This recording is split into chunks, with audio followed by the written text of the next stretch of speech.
శ్రీ మహావిష్ణువు ఆరో అవతారం పరశురామ అవతారం పూర్తి కథ. పూర్వకాలంలో భూమిపై ధర్మం క్రమంగా తగ్గిపోతూ అధర్మం పెరిగిపోసాగింది. ముఖ్యంగా క్షత్రియ రాజులు తమ బలం, అధికారంతో అహంకారానికి లోనై ప్రజలను హింసించడం, ఋషుల తపస్సులకు భంగం కలిగించడం ప్రారంభించారు. రాజ్యాన్ని రక్షించాల్సిన రాజులే అన్యాయానికి ప్రతీకలుగా మారారు. ఈ పరిస్థితిని గమనించిన శ్రీ మహావిష్ణువు ధర్మాన్ని తిరిగి స్థాపించేందుకు మరోసారి భూమిపై అవతరించాలని నిర్ణయించాడు. భృగు వంశానికి చెందిన మహర్షి జమదగ్ని మరియు ఆయన భార్య రేణుకాదేవిలకు ఒక దివ్య శిశువు జన్మించాడు.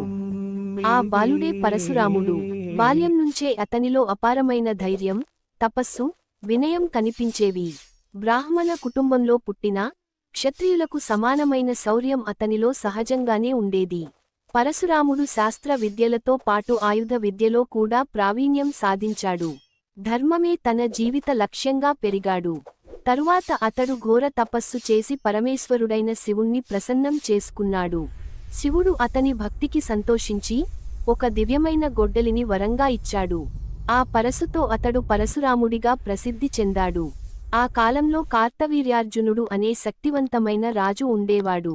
అతనికి అపారమైన బలం ఉన్నప్పటికీ తీవ్ర అహంకారం కూడా ఉండేది. తన శక్తితో గర్వించి ఋషుల ఆశ్రమాలను లూటీ చేయడం, ప్రజలను హింసించడం అతనికి అలవాటుగా మారింది.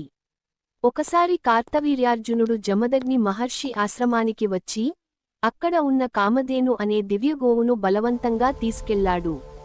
అంతటితో ఆగకుండా జమదగ్ని మహర్షిని కూడా హత్య చేయించాడు. తండ్రి మరణ వార్త విన్న పరశురాముడు తీవ్రంగా దుఃఖించాడు. కాని ఆ దుఃఖం త్వరలోనే ధర్మ రక్షణ కోసం తీసుకున్న అగ్ని ప్రతిజ్ఞగా మారింది.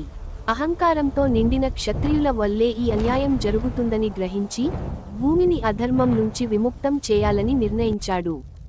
పరశురాముడు తన దివ్య పరశుతో అన్యాయ పాలకులపై యుద్ధం చేశాడు. ధర్మాన్ని మరిచి ప్రజలను బాధించిన క్షత్రియులను సంహరించి భూమిని 21 సార్లు అహంకారంతో నిండిన పాలకుల నుంచి శుద్ధి చేశాడు. ఇది ప్రతీకారం కాదు, ధర్మ స్థాపన కోసం చేసిన కర్తవ్యమే. ధర్మబద్ధంగా పాలించిన రాజులను అతడు ఎప్పుడూ శిక్షించలేదు. అన్యాయం చేసిన వారికే పరశురాముని కోపం ఎదురైంది.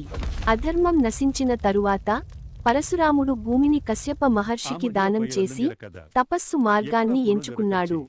ప్రజలు మళ్లీ శాంతియుతంగా జీవించసాగారు. ఋషుల తపస్సులకు ఆటంకాలు తొలగిపోయాయి.